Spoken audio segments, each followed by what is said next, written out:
Silver line പദ്ധതിയിൽ പുതിയ നീക്കവുമായി Keralam. E ശ്രീധരന്റെ നിർദ്ദേശവുമായി കേന്ദ്ര റെയിൽവേ മന്ത്രിയെ കാണാൻ നീക്കങ്ങൾ തുടങ്ങി. മന്ത്രിയും ഉന്നത ഉദ്യോഗസ്ഥരും അടങ്ങിയ സംഘമാണ് കൂടിക്കാഴ്ച നടത്തുക. തൂണുകളിലും തുരങ്കങ്ങളിലൂടെയും പോകുന്ന പാതയാണ് ഇ ശ്രീധരന്റെ നിർദ്ദേശം. പദ്ധതി തയ്യാറാക്കാൻ DMRCയെ ഏൽപ്പിച്ചാൽ ഗുണം ചെയ്യുമെന്നും ഇ ശ്രീധരനിലൂടെ കേന്ദ്ര സർക്കാർ നിലപാട് അനുകൂലമാക്കാമെന്നുമാണ് സർക്കാരിന്റെ പ്രതീക്ഷ. KR സാജു കൂടുതൽ വിവരങ്ങളുമായി. സാജു, ഈ കാര്യത്തിൽ കേന്ദ്ര സർക്കാരുമായി ആശയവിനിമയം നടത്തുമ്പോൾ എന്തൊക്കെ പ്രധാനപ്പെട്ട ഘടകങ്ങൾ അനുകൂലമാകുമെന്നാണ് സർക്കാരിന്റെ പ്രതീക്ഷ?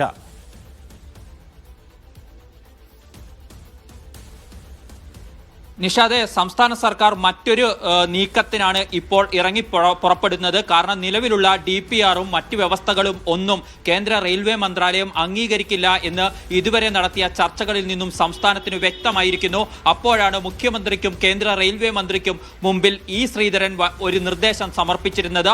ആ നിർദ്ദേശത്തെ കേരളം ഇപ്പോൾ ആയുധമാക്കുകയാണ്. അതുമായി ബന്ധപ്പെട്ട് ചർച്ചകൾ നടത്തുന്നതിനായി കേന്ദ്ര റെയിൽവേ മന്ത്രിയോട് സമയം തേടിയിരിക്കുകയാണ് കൂടിക്കാഴ്ചയിൽ സംസ്ഥാനത്തിന്റെ ചുമതലയുള്ള റെയിൽവേ മന്ത്രിയും ഉന്നത ഉദ്യോഗസ്ഥരുമൊക്കെ പങ്കാളികളാകും എന്നാണ് വിവരം. ഇതിനുള്ള നീക്കങ്ങൾ ഇപ്പോൾ ഡൽഹി കേന്ദ്രീകരിച്ച് പുരോഗമിക്കുകയാണ്.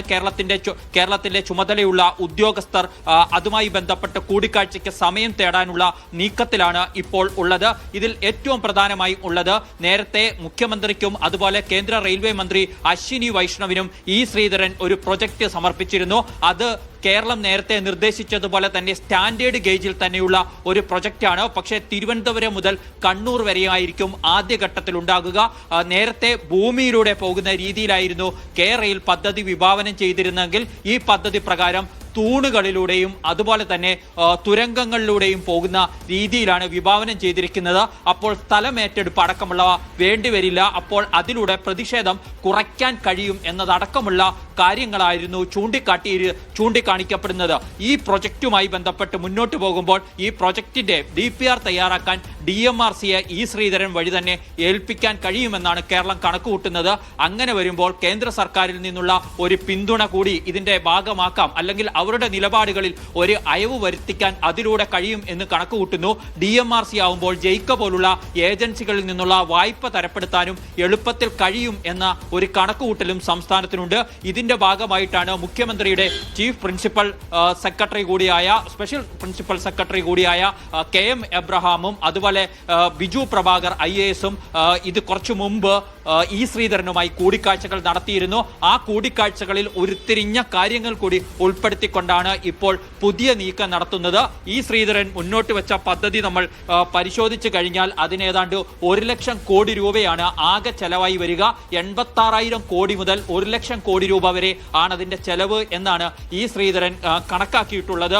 അദ്ദേഹം മുഖ്യമന്ത്രിക്ക് അത് സംബന്ധിച്ച വിശദാംശങ്ങൾ സമർപ്പിച്ചിരുന്നു. ഏതാണ്ട് 1 കിലോമീറ്റർ ദൂരം പൂർത്തീകരിക്കുന്നതിന് ഉള്ള കണക്കുകൾ അടക്കം അതിനകത്ത് സമർപ്പിച്ചിരുന്നു.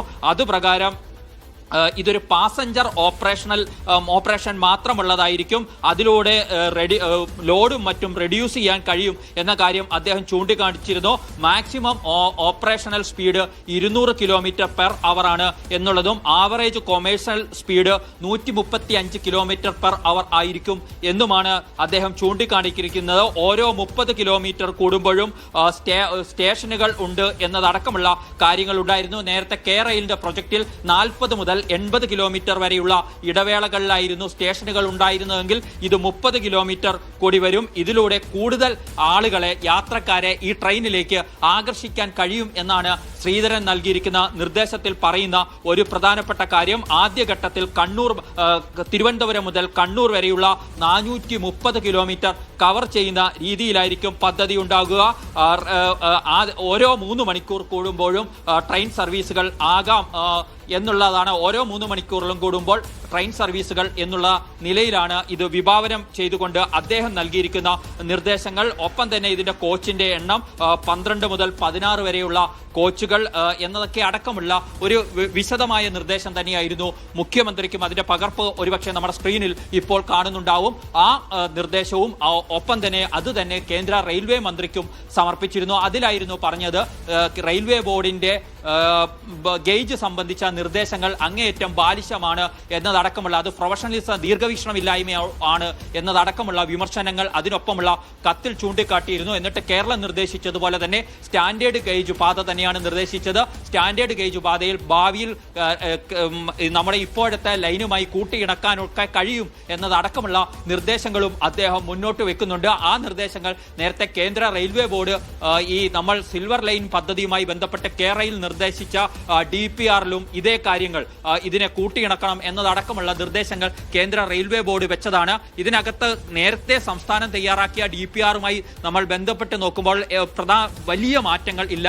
അതായത് അടിസ്ഥാനപരമായ കാര്യങ്ങളിൽ മാറ്റമില്ല. സ്റ്റാൻഡേർഡ് ഗേജിലായിരിക്കണം, 200 കിലോമീറ്റർ വേഗതയിലായിരിക്കണം, സ്റ്റാൻഡ് അലോൺ പാതയായിരിക്കണം എന്നതടക്കമുള്ള 3 അടിസ്ഥാനപരമായ കാര്യങ്ങളിൽ മാറ്റമില്ല. ഭൂമിയിലൂടെയല്ല, പകരം തൂണുകളിലൂടെയും തുരങ്കങ്ങളിലൂടെയും ഇപ്പോൾ ഈ വിവരങ്ങൾ നൽകുന്നത്. കേന്ദ്ര സർക്കാരുമായി കൂടുതൽ ആലോചനകളിലേക്ക് പോകാൻ, ചർച്ചകളിലേക്ക് പോകാൻ സംസ്ഥാന സർക്കാർ തീരുമാനിച്ചിരിക്കുന്നു. ഇപ്പോഴത്തെ ഭൂമി ഏറ്റെടുപ്പ് എന്ന പ്രധാനപ്പെട്ട പ്രതിസന്ധിയെ മറികടക്കാൻ തൂണുകളിലൂടെയും തുരങ്കങ്ങളിലൂടെയും പുതിയ അലൈൻമെന്റ് കൊണ്ടുവരാം എന്നതാണ് സർക്കാരിന്റെ വാദം. അതുമാത്രവുമല്ല, ഇപ്പോൾ ഈ ശ്രീധരൻ മുന്നോട്ട് വെച്ച പ്രോജക്ട് പ്ലാൻ നമുക്ക് എടുക്കാം, DMRCയെ ഏൽപ്പിക്കാം, അനുമതി വേണമെന്ന ആവശ്യവുമായി മന്ത്രിയുടെ നേതൃത്വത്തിൽ കേന്ദ്ര സർക്കാരിനെ സമീപിക്കാൻ പോവുകയാണ് സംസ്ഥാനം റെയിലിന് വേണ്ടി. എന്നാൽ സ്റ്റാൻഡേർഡ് ഗേജ് നിലനിർത്തണം. സ്റ്റാൻഡേർഡ് ഗേജ് നിലനിർത്തുമ്പോൾ സ്റ്റാൻഡേർഡ് ഗേജ് തന്നെയാണ് ഈ ശ്രീധരനെ മുന്നോട്ട് വെക്കുന്നത്. ഭാവിയിലെ ബുള്ളറ്റ് ട്രെയിൻ പ്രോജക്റ്റുകളുമായി കണക്ട് ചെയ്യാൻ അതായിരിക്കും ഉപകാരപ്രദമാവുക.